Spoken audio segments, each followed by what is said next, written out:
দর্শক, আপনাদের প্রীতি ও শুভেচ্ছা জানিয়ে শুরু করছি জুলাই গণঅভ্যুত্থানের বর্ষপূর্তি উপলক্ষে বিশেষ নির্ধারিত বক্তৃতা প্রতিযোগিতা। সঞ্চালক নুসরাত জাহান আছি আপনাদের সাথে এবং এ পর্বে অংশগ্রহণ করবে স্কুল পর্যায়ের শিক্ষার্থীরা।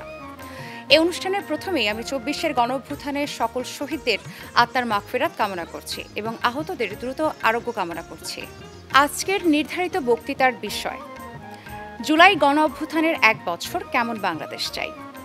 এই বিষয়ের উপর বক্তৃতা প্রদান করবেন বাংলাদেশের স্বনামধন্য ৬টি স্কুলের ৬ জন শিক্ষার্থী। প্রিয় দর্শক, আমি এবার পরিচয় করিয়ে দিচ্ছি আজকের প্রতিযোগীদের সাথে।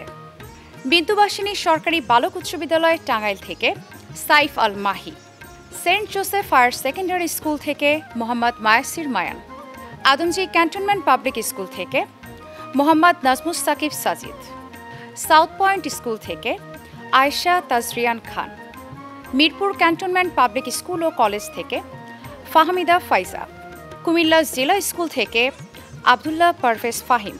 ৬ জন প্রতিযোগী তাদের যুক্তি, তত্ত্ব এবং তথ্যের ভিত্তিতে তাদের শ্রেষ্ঠত্ব প্রমাণের চেষ্টা করবেন। আজকের নির্ধারিত বক্তৃতা প্রতিযোগিতায় আমাদের মাঝে বিচারক হিসেবে উপস্থিত আছেন মাসুদ মজহার, প্রভাষক, বাংলা বিভাগ, রাজপুত্তরা মডেল কলেজ; জিহাদ আল মেহেদি, চ্যাম্পিয়ন দলের দলনেতা ও শ্রেষ্ঠ বক্তা, ২২তম জাতীয় টেলিভিশন বিতর্ক প্রতিযোগিতা; আহমেদ রেজা, সাবেক বিতার্কিক, ঢাকা বিশ্ববিদ্যালয়। প্রিয় দর্শক, সবশেষে আমরা পরিচিত হব আজকের অনুষ্ঠানের সম্মানিত সভাপতির সাথে, যিনি সমগ্র অনুষ্ঠানটি পরিচালনা করবেন। আমাদের মাঝে সভাপতি হিসেবে উপস্থিত হয়েছেন ডক্টর আশফাক হুসাইন, চেয়ারম্যান, ইতিহাস বিভাগ, ঢাকা বিশ্ববিদ্যালয়। স্যারকে আমি অনুরোধ জানাচ্ছি আসন গ্রহণ করবার জন্য।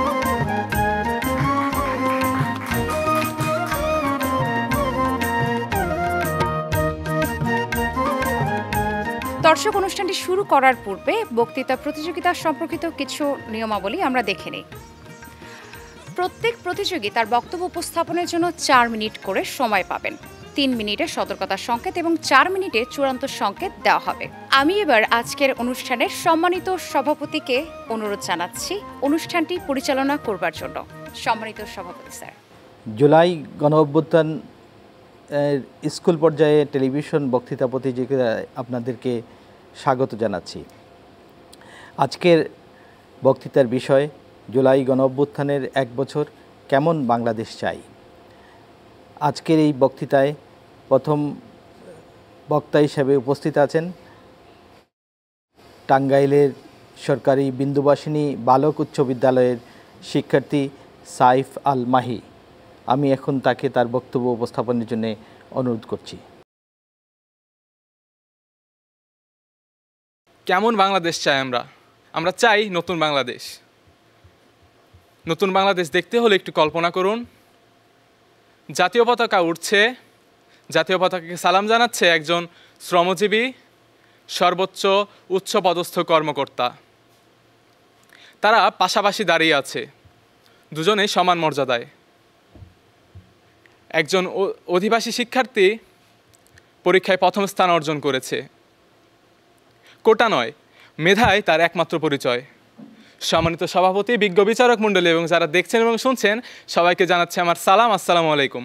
আজ আমি দাঁড়িয়েছি এমন এক কথোপকথন নিয়ে যা কেবল একটি বক্তৃতা নয়, এটি একটি চেতনা, একটি প্রশ্ন, একটি দায়। কেমন বাংলাদেশ চাই আমরা চাই এমন বাংলাদেশ যে বাংলাদেশ থাকবে বৈষম্য বিরোধী। জাতি, ধর্ম, বর্ণ নির্বিশেষে কিছুই শিক্ষার্থীর বাধা হয়ে দাঁড়াবে না। আমরা চাই অসাম্প্রদায়িক চেতনার বাংলাদেশ। প্রতিবাদ্য হবে ধর্ম যার যার, সোনার বাংলা সবার। একটা সময় ছিল যখন প্রধান শহরে জন্মগ্রহণ না করলে কেউ হতে পারত না ডাক্তার, পেত না উচ্চশিক্ষা। একটা সময় ছিল কোটার নামে বৈষম্য, রাজনৈতিক নিয়োগের নামে যোগ্যতার অপমান হতো। কিন্তু আমার চোখে নতুন বাংলাদেশ হবে এমন এক রাষ্ট্র যেখানে বিশ্ববিদ্যালয়, কলেজের ভর্তিযুদ্ধ আর চাকরির বিজ্ঞপ্তি মানে হবে না সুযোগের জন্য সংগ্রাম, বরং হবে ন্যায়ের পথে অগ্রযাত্রা। আমার চোখে নতুন বাংলাদেশ মানে জুলাইয়ের শিক্ষা নিয়ে এগিয়ে যাওয়া। ২৪শে জুলাইতে বাংলাদেশে ঘটে ছাত্র জনতার জন্য এক অভ্যুত্থান, বৈষম্য বিরোধী ছাত্র আন্দোলন, যা শুধুই ইতিহাস নয়, যা ছিল অন্যায়ের বিরুদ্ধে দাঁড়ানো তরুণদের ইতিহাস, যা স্বৈরা শাসকের পতনের ইতিহাস। ওই সময়ের স্বৈরাশাসক কোটা নামের দেয়াল তৈরি করেছিল, বিচার ব্যবস্থা ও প্রশাসন হয়ে উঠেছিল পক্ষপাত দুষ্ট।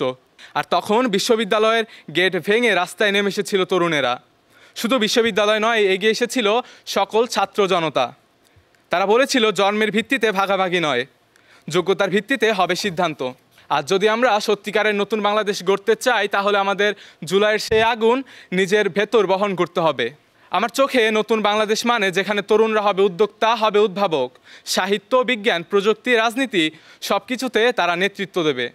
আমি চাই বাংলাদেশের প্রতিটি শিক্ষা প্রতিষ্ঠানে থাকুক লাইব্রেরি, যেখানে শিক্ষার্থীরা তাদের জ্ঞান চর্চার জন্য বিভিন্ন বই পড়তে পারবে। মাননীয় সভাপতি, বর্তমানে দেখা যাচ্ছে মোবাইলের প্রতি আসক্তি বাড়ছে। তারা পড়ছে না কবিতার বই, পড়ছে না উপন্যাস, তারা দেখছে রিলস, তারা দেখছে টিকটক। তাদের ভেতর তৈরি হচ্ছে একাকিত্বতা। সেই একাকিত্বতা একদিন জন্ম দেবে বিকৃত প্রজন্ম।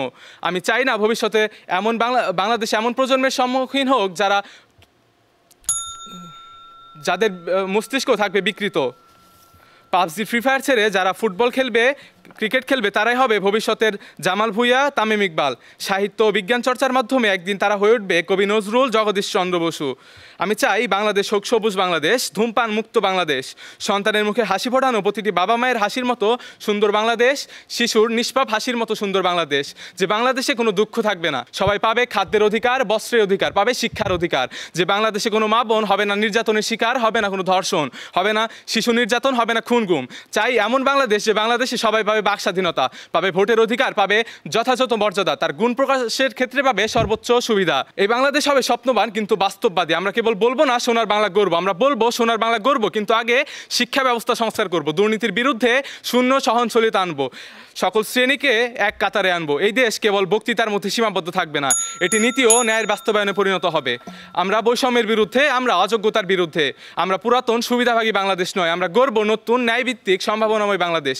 আমরা তরুণ, আমরা বিকল্প, আগামীর বাংলাদেশ আমরাই গড়ব।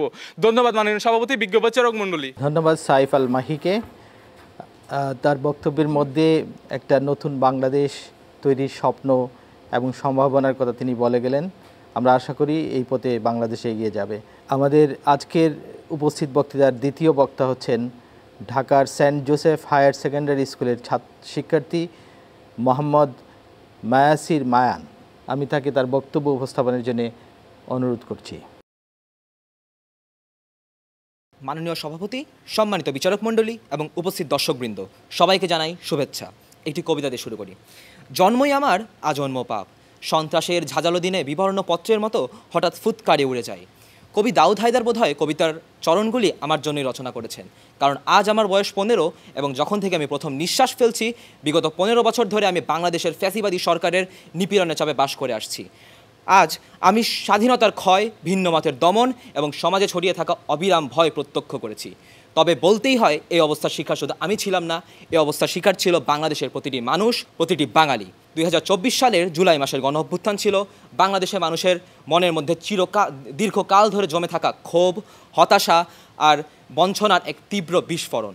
শুরুতে কোটা সংস্কারের নিরীহ দাবি হলেও পরবর্তীতে সরকারের ঔদ্ধত্যপূর্ণ মন্তব্য এবং নির্মম দমনপীড়ন এটিকে একটি গণপ্রতিরোধে রূপান্তরিত করে তোলে।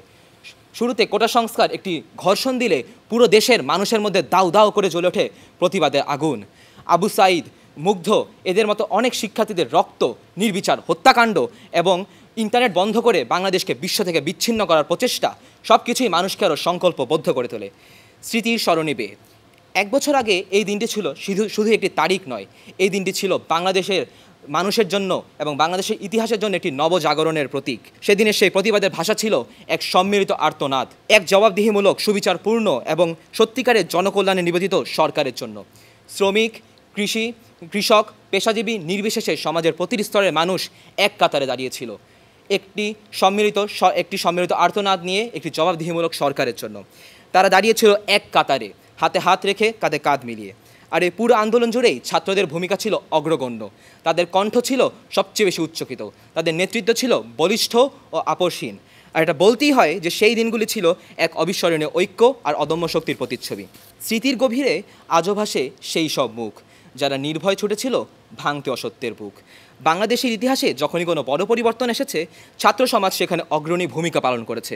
ভাষা আন্দোলন থেকে শুরু করে স্বৈরাচার বিরোধী আন্দোলন কিংবা মুক্তিযুদ্ধ, প্রতিটি বাকেই ছাত্ররা তাদের সাহস আর প্রতিজ্ঞার স্বাক্ষর রেখেছে। 1 বছর পেরিয়ে গেল, আমাদের পথ চলা কিন্তু এখনও শেষ হয়নি। আমরা কিছু পরিবর্তন অনুভব করছি, যেমন মানুষের সচেতনতা বেড়েছে, মানুষের জাতীয় আলোচনায় জনগণের অংশগ্রহণ আরও গভীর হয়েছে। কিন্তু এই গণ অভ্যুত্থানের আসল সাফল্য কেবল তাৎক্ষণিক প্রতিক্রিয়ায় নিহিত নয়, বরং এর সার্থকতা নিহিত আছে সেই আদর্শগুলো ধারণ করে একটি জাতি গঠনের নিরন্তর প্রচেষ্টায়। প্রশ্ন হলো, কেমন হবে আমাদের সেই কাঙ্ক্ষিত বাংলাদেশ? আমরা স্বপ্ন দেখি একটি প্রকৃত গণতান্ত্রিক বাংলাদেশের, এমন একটি বাংলাদেশ যেখানে প্রতিটি নাগরিকের কণ্ঠস্বর সমানভাবে শোনা যাবে, আমাদের সকল প্রতিষ্ঠান হবে শক্তিশালী ও স্বাধীন, এবং মূলত যেখানে নির্বাচন হবে সম্পূর্ণ অবাধ ও নিরপেক্ষ।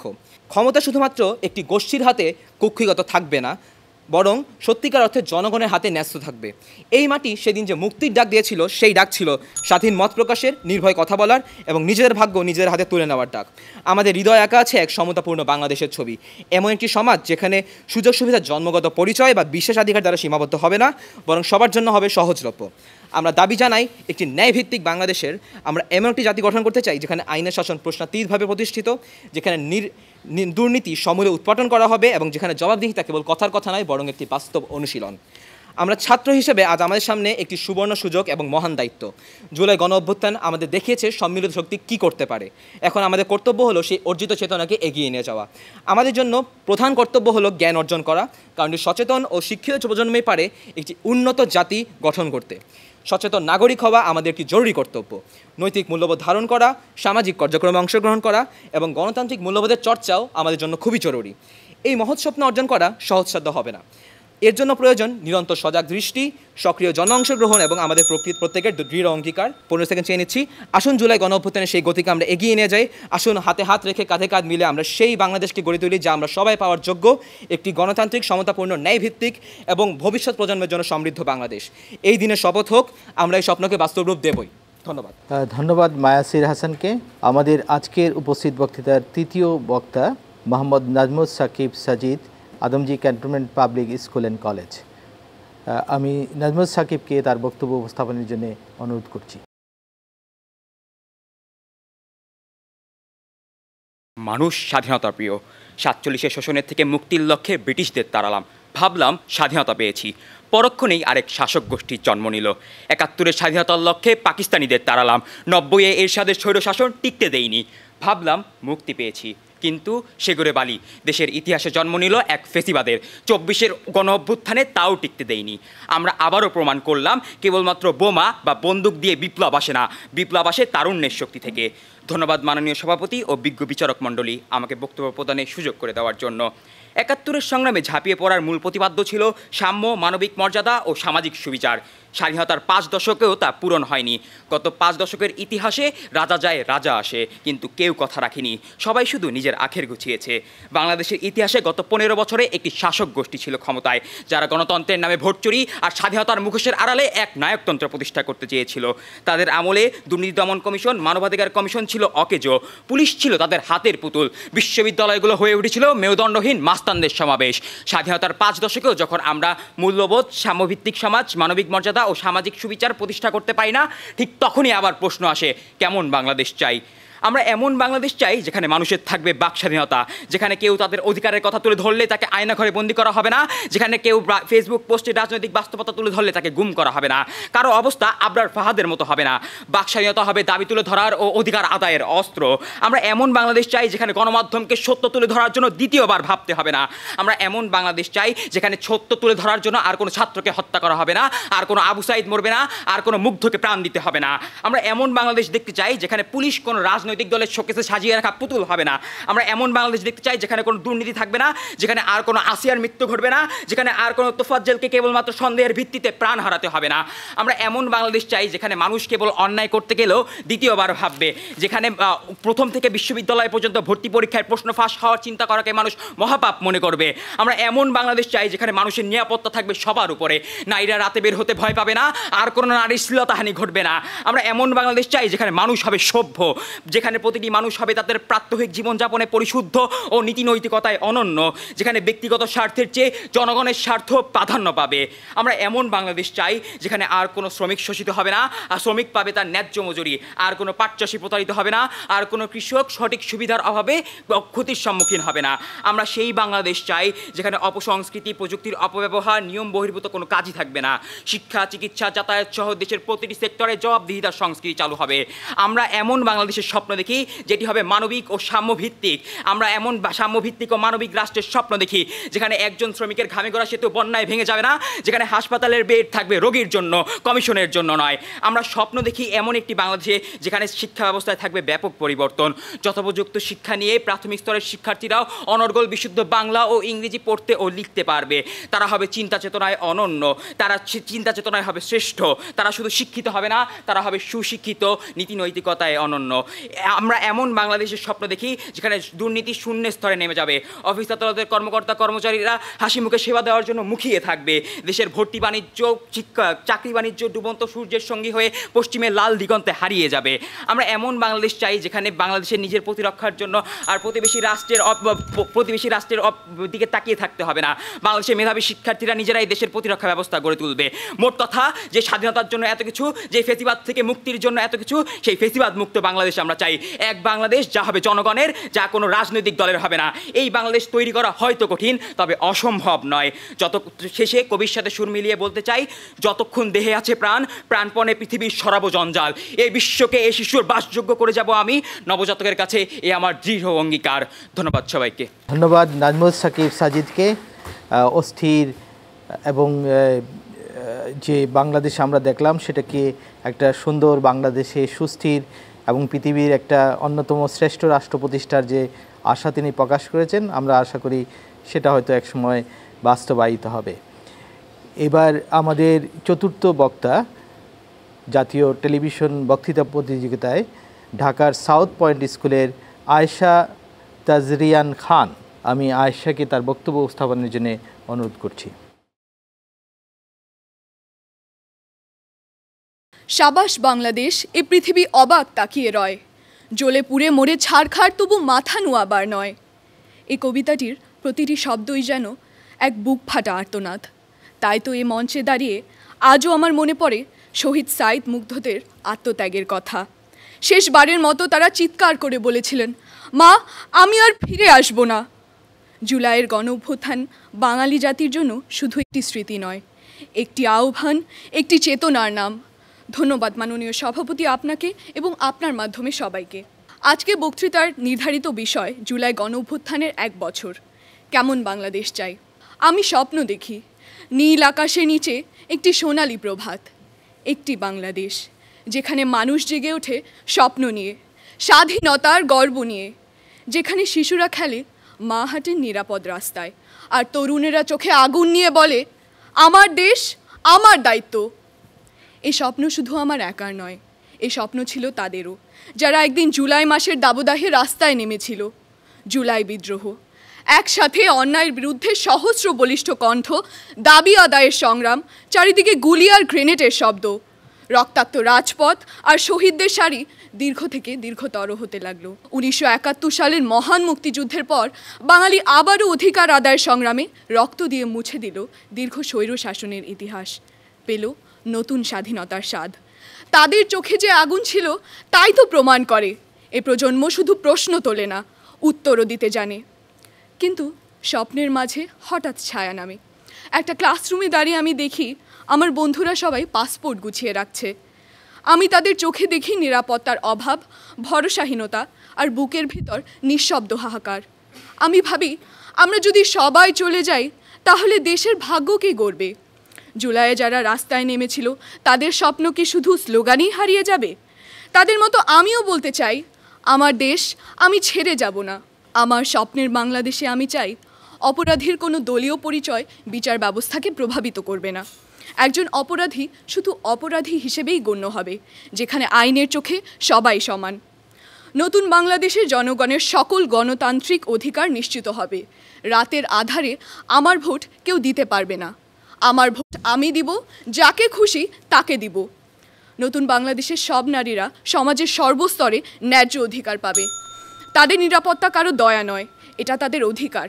আমাদের দরকার এমন এক সার্বজনীন শিক্ষা ব্যবস্থা যা শুধু ডিগ্রি অর্জন নয়, বরং আমাদের মানবিক মানুষ হিসেবে গড়ে তুলবে, যেখানে তরুণেরা কেবল চাকরি খুঁজবে না, চাকরি তৈরি করবে। দরকার একটি ন্যায়ভিত্তিক রাষ্ট্র ব্যবস্থা যেখানে সৎ মানুষেরা নেতৃত্ব দেবে, দুর্নীতির বিরুদ্ধে রুখে দাঁড়াবে। এমন একটি বাংলাদেশ যেখানে ধর্ম, বর্ণ, অঞ্চল ছাড়িয়ে হাতে হাত রেখে বলতে পারবে, আমরা গড়ব, আমরা থাকব, আমরাই বদলাবো। এ দেশকে যদি আমরা না ভালোবাসি তবে আর কে বাসবে? তেমনই এক সূর্য সন্তান, আমাদের দেশের গর্ব ডক্টর মোহাম্মদ ইউনূস তো পেরেছিলেন। বিশ্ব জয় করেও ফিরে এসেছিলেন মাটির টানে, কারণ তিনি জানতেন শিকড় ছিঁড়ে কেউ আকাশ ছুঁতে পারে না। আজ আমি দাঁড়িয়ে বলছি, আমিও সে দায়িত্ব নিতে চাই। আমি বিদেশ যেতে পারি, তবে ফিরে আসব আরও সুন্দর একটি বাংলাদেশ গড়তে। স্বপ্ন তো তখনই বাস্তব হয় যখন কেউ এক পা সামনে বাড়ায়। জুলাইয়ে যারা প্রথম পা বাড়িয়েছিল, আজ আমি তাদের উত্তরসূরি। আমার নাম একজন স্বপ্নদ্রষ্টা। আমার দেশ বাংলাদেশ। এই দেশ একদিন শুধু পরিচয় নয়, গৌরবে, নিরাপত্তায়, সাহসে, মানবতায় বিশ্বের সেরা করে গড়ে তোলাই হোক আমাদের অঙ্গীকার। ধন্যবাদ মাননীয় সভাপতি, ধন্যবাদ সবাইকে। আয়েশা তাজরিন খানকে অনেক ধন্যবাদ। এবার বক্তব্য রাখবেন Mirpur cantonment public school and কলেজের শিক্ষার্থী ফাহমিদা ফাইজা। ফাহমিদাকে তার বক্তব্য উপস্থাপনের জন্য অনুরোধ করছি। এই রাষ্ট্র তোমার আমার, not for the privileged few. এই ভাবনাটা কিংবা এই কথাটা বেশ কয়েক বছর ধরেই আমার মনের মধ্যে ছিল, কিন্তু আমি তা প্রকাশ করতে পারছিলাম না। শুধু আমি না, আমার সাথে আমার দেশেরই কোটি কোটি জনগণ তা প্রকাশ করতে পারছিল না, কেননা তারা জানতো তাদের কণ্ঠ আজ শিকল দিয়ে বাঁধা, এবং এই শিকল যে কবে খুলবে তা কেউ জানে না। আজ আমি এখানে কোনো প্রতিযোগী হিসেবে আসিনি, তবে আমি আবার কোনো আগন্তুকও নই। আমি এসেছি আমার জনগণের প্রতিনিধি হিসেবে। আমার জনগণ যে প্রত্যাশা নিয়ে এত বছর স্বপ্ন দেখেছে, তা হয়তো বা একটা পূরণের আশা দেখেছে সেই জুলাই অভ্যুত্থান নিয়ে। অর্থাৎ জুলাই অভ্যুত্থান আমার ভাই বোনেরা রক্ত দিয়ে আমার সেই প্রত্যাশাকে আজ এক পূর্ণতা দিয়েছে। আগে আমি প্রত্যাশা করতাম যে কিভাবে আমি আমার যে কাঙ্ক্ষিত বাংলাদেশ তা আমি ফিরে পাবো, কিন্তু জুলাই অভ্যুত্থানের পর আজ আমার আশার আলো আরও বেড়ে গেছে যে না, আমার সাহসী ভাই বোনেরা রক্ত দিয়েছে, আমিও দিতে পারবো। ধন্যবাদ মাননীয় সভাপতি এবং বিজ্ঞ বিচারক মণ্ডলী এবং যারা শুনছেন সকলকে সম্ভাষণ জানিয়ে আজ আমি আমার বক্তব্য শুরু করছি আমার জনগণের প্রতিনিধি হিসেবেই। আজ আমার বিষয় ছিল জুলাই অভ্যুত্থানের 1 বছর কেমন বাংলাদেশ চাই, কেমন বাংলাদেশ চাই। আজ এটা শুধুমাত্র আমার স্বপ্ন নয়, যারা কিনা এই জুলাই অভ্যুত্থানের পর নিজেদের আশা আমার মতনই কয়েক গুণ বাড়িয়ে নিতে পেরেছিলেন, এটা তাদের সকলের কথাই আজ আমি বলতে এসেছি।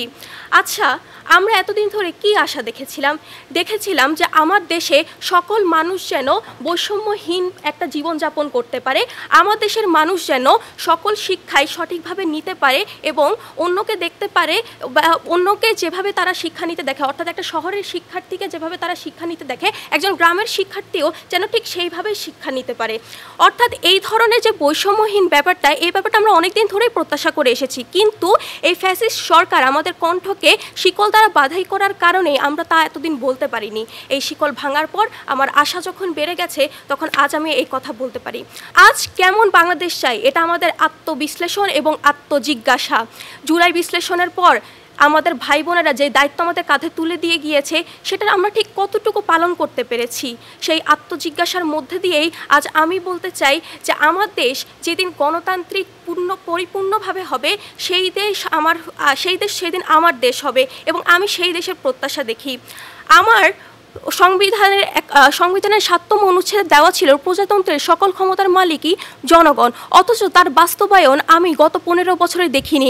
আমার মানুষের ভোট চুরি হয়েছে, আমার মানুষের গণতান্ত্রিক অধিকার কেড়ে নেওয়া হয়েছে, আমার জনগণের অধিকার কেড়ে নেওয়া হয়েছে এবং আমি চাই এখন সেই অধিকারটা যেন মানুষজন পাক। আমার দেশের নারীরা এতদিন ধরে নির্যাতিত হয়ে এসেছে, নারীদেরকে অধিকার দেওয়ার কথা হওয়ার পরেও তার কোনো বাস্তবায়ন হয়নি। আমি এমন বাংলাদেশ চাই যেখানে ধর্ষণ ধর্ষণের পর বিচার নয়, তো বরং ধর্ষণের পূর্বে প্রতিরোধ, এই ব্যাপারটার বাস্তবায়ন হবে।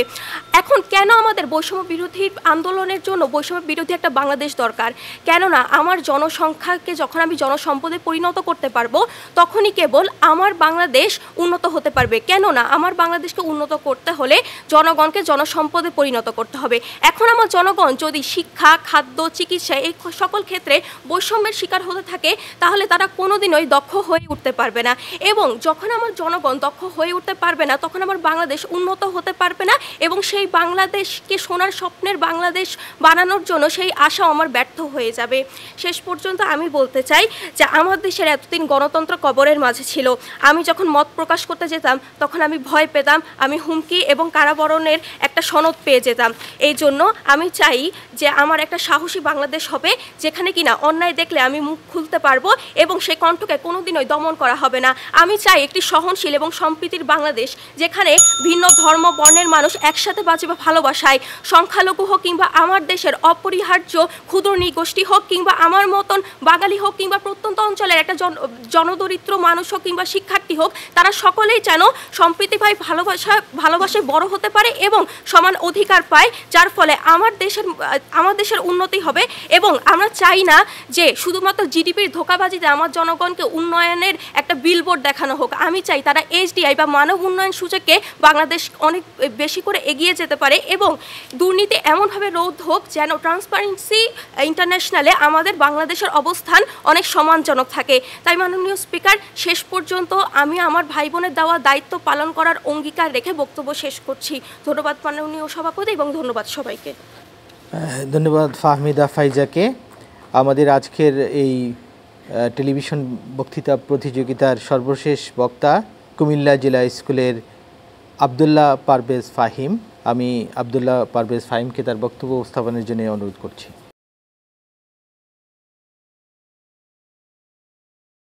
নুরুল দিনের কথা মনে পড়ে যায় যখন শকুন নেমে আসে এই সোনার বাংলায়। নুরুল দিনের কথা মনে পড়ে যায় যখন আমারই দেশে আমারে দেহ থেকে রক্ত ঝরে যায়।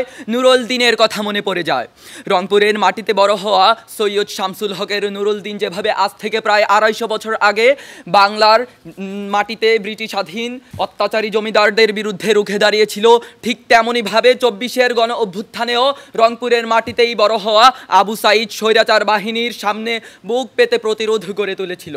তাদের পবিত্র রক্তে রঞ্জিত বাংলার রাজপথকে স্পর্শ করে আজ এই জুলাই গণ অভ্যুত্থান স্মৃতিমঞ্চে আমি আবদুল্লাহ পারভেজ ফাহিম এসেছি কুমিল্লা জেলা স্কুল থেকে মহান জুলাই আগস্টের পরবর্তী কেমন বাংলাদেশ চাই সেই বিষয়ে আলোচনা করতে। দিনটি ছিল 15 জুলাই 2024, সোমবার বিকেল 4টা। আমি তখন নবম শ্রেণীর একজন ছাত্র। বিদ্যালয় প্রাঙ্গণে গিয়েছিলাম তখন পরন্ত বিকেলের কিছুটা মুহূর্ত কাটাতে। কোটা বিরোধী আন্দোলনে তখন সারা দেশ উত্তাল, এবং তারই পরিপ্রেক্ষিতে বিদ্যালয়ে প্রায় 40 থেকে 50 জনের একটি দল হাজির হয় মানববন্ধনের পরিকল্পনায়। তাদের অধিকাংশই ছিল বিদ্যালয়ের প্রাক্তন কৃতি শিক্ষার্থীবৃন্দ। কিন্তু এই শান্তিপূর্ণ সময়ে হঠাৎ করে প্রায় শতাধিক অস্ত্রধারী লোক বিদ্যালয়ে প্রবেশ করে এবং মুহূর্তের মধ্যেই বিশৃঙ্খলার সৃষ্টি হয়। আমার সামনে আমার বিদ্যালয়ের বড় ভাইদের ওপর নির্বিচারে নির্যাতন চালানো হয় এবং আমার প্রাণপ্রিয় বিদ্যালয়ের বুকে রক্তপাত ঘটানো হয়। এর মধ্যেই ককটেইল, টিয়ারশেল ও স্মোকিং গ্যাসের বিস্ফোরণে চারপাশ বিভীষিকাময় হয়ে ওঠে। সেদিন এক বড় ভাইয়ের হাত ধরে স্কুল গেট দিয়ে বের হতে পারলেও ওই দিনের বিভীষিকাময় স্মৃতি আজও আমার মন থেকে বের হতে পারেনি। কিন্তু এমন বাংলাদেশই কি আমরা চেয়েছিলাম? আমরা তো চেয়েছিলাম এমন এক সোনার বাংলাদেশ যেখানে থাকবে না কোনো দুর্নীতি, অত্যাচার, অনাচার, যেখানে থাকবে শুধু স্বচ্ছতা ও জবাবদিহিতার সমাহার।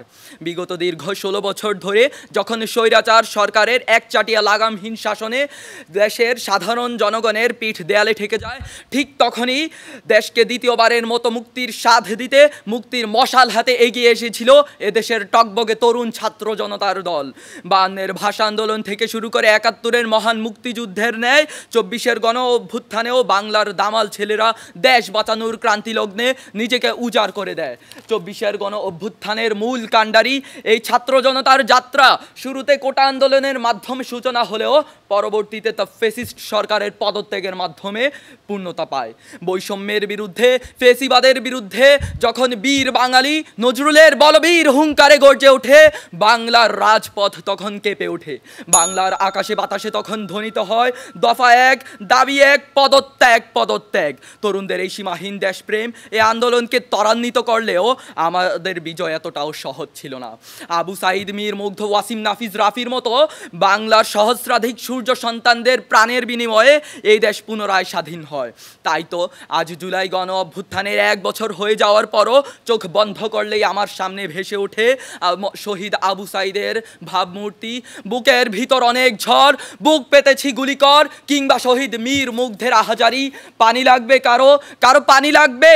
জুলাইয়ের স্মৃতি স্মরণ করলেই আমার গায়ে কাঁটা দিয়ে ওঠে। আশা করি আপনাদেরও গায়ে কাঁটা দিয়ে উঠছে, কারণ জুলাইয়ের সেই লোমহর্ষক দৃশ্য আমার মতো অসংখ্য বাংলার তরুণ তরুণীর মনে গেঁথে আছে, গেঁথে থাকবে চিরকাল। এত বাধা বিপত্তির পরও বাংলার ছাত্র সমাজ 5ই আগস্ট লং মার্চ টু ঢাকার ডাক দেয়। ইতিহাস সাক্ষী, বীরের সম্মুখে অত্যাচারীর ঠাঁই নাই। জুলাইয়ের প্রেক্ষাপটেও তার ব্যত্যয় ঘটেনি। 5ই আগস্ট স্বৈরাচার সরকার দেশ ত্যাগ করে পালায় এবং ওই দিনই ছাত্র জনতার বিজয় সুনিশ্চিত হয়। 24 জুলাই আগস্টের গণ অভ্যুত্থানে যারা আত্মত্যাগ করেছে আমরা তাদের ভুলব না, আমরা তাদের আত্মদান বৃথা যেতে দেব না। একটি বৈষম্যহীন সাম্যবাদী বাংলাদেশ বিনির্মাণে আমরা বর্তমান তরুণ প্রজন্ম তথা জেনজিরা দৃঢ় অঙ্গীকারবদ্ধ। আমিও স্বপ্ন দেখি, হ্যাঁ আমিও স্বপ্ন দেখি একদিন সগৌরবে গর্বিত হয়ে বিশ্বে মাথা উঁচু করে তরুণের বজ্রকণ্ঠ ধ্বনিত হবে, আকাশ তুমি সরে দাঁড়াও, বাংলাদেশ মাথা উঁচু করবে। ধন্যবাদ মাননীয় সভাপতিকে। ইনকিলাব জিন্দাবাদ। জুলাই গণ অভ্যুত্থান বিষয়ে স্কুল পর্যায়ে টেলিভিশন বক্তৃতা প্রতিযোগিতা 2025 উপভোগ করলাম। আসলে আমাদের বাংলাদেশের যে ইতিহাসটা রয়েছে সবসময় একটা প্রতিরোধের ইতিহাস। এখানে একজন বক্তা নুরুল দিনের কথা বললেন, ব্রিটিশ বিরোধী যে বিদ্রোহ, সেখানে আমাদের কৃষকরা শেষ পর্যন্ত লড়াই করেছে। সেই ধারাবাহিকতা এখানে অনেকগুলো বিদ্রোহ বিপ্লব হয়েছে। 1971 সালের মহান মুক্তিযুদ্ধ হয়েছে, যেখানে জনমানুষই মূল ভূমিকা পালন করেছিলেন। তারপরে এই অবিনাশী চেতনা চলেছে।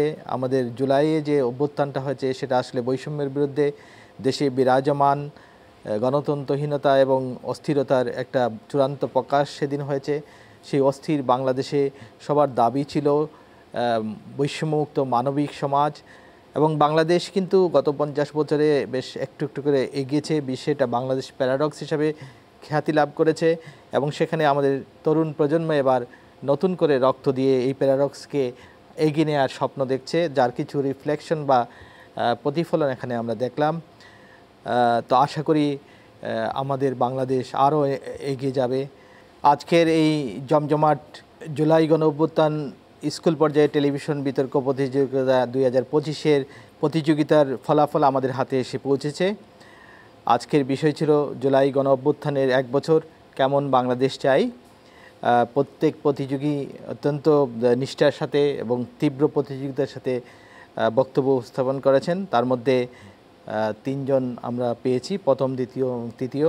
আজকের প্রতিযোগিতায় তৃতীয় স্থান অধিকার করেছেন কুমিল্লা জেলা স্কুলের আবদুল্লাহ পারভেজ ফাহিম।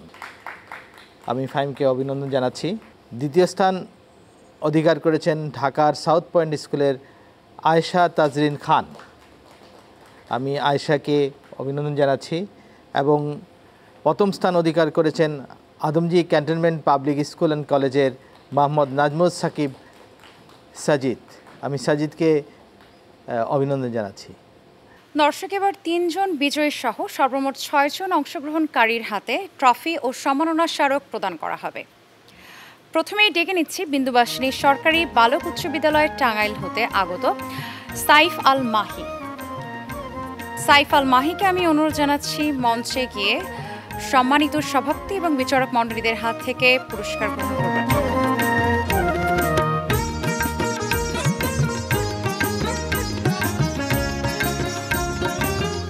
এই পর্যায়ে সম্মাননা স্মারক গ্রহণের জন্য ডেকে নিচ্ছি saint Joseph higher secondary school থেকে মোহাম্মদ মায়াসির মায়ানকে।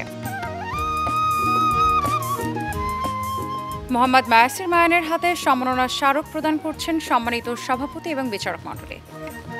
পরবর্তীতে ডেকে নিচ্ছি মিরপুর ক্যান্টনমেন্ট পাবলিক স্কুল ও কলেজ হতে আগত ফাহমিদা ফাইজাকে সম্মাননা স্মারক গ্রহণের জন্য।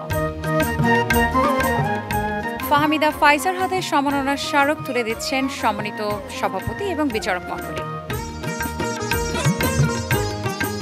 এবার ডেকে নিচ্ছি তৃতীয় স্থান অধিকারকারী কুমিল্লা জেলা স্কুল থেকে আব্দুল্লাহ পারভেজ ফাহিমকে। আব্দুল্লাহ পারভেজ ফাহিমের হাতে ট্রফি তুলে দিচ্ছেন সম্মানিত সভাপতি এবং বিচারক মণ্ডলী।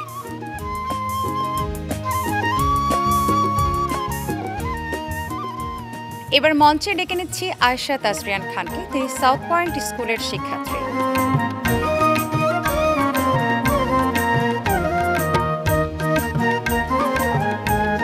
আয়েশা তাজরিয়ান খানের হাতে ট্রফি তুলে দিচ্ছেন সম্মানিত সভাপতি এবং বিচারক মণ্ডলী।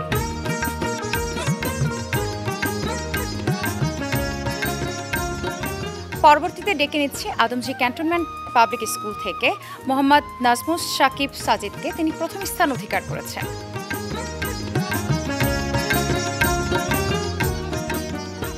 প্রথম স্থান অধিকারকারীর হাতে ট্রফি তুলে দিচ্ছেন সম্মানিত সভাপতি এবং বিচারক মণ্ডলী।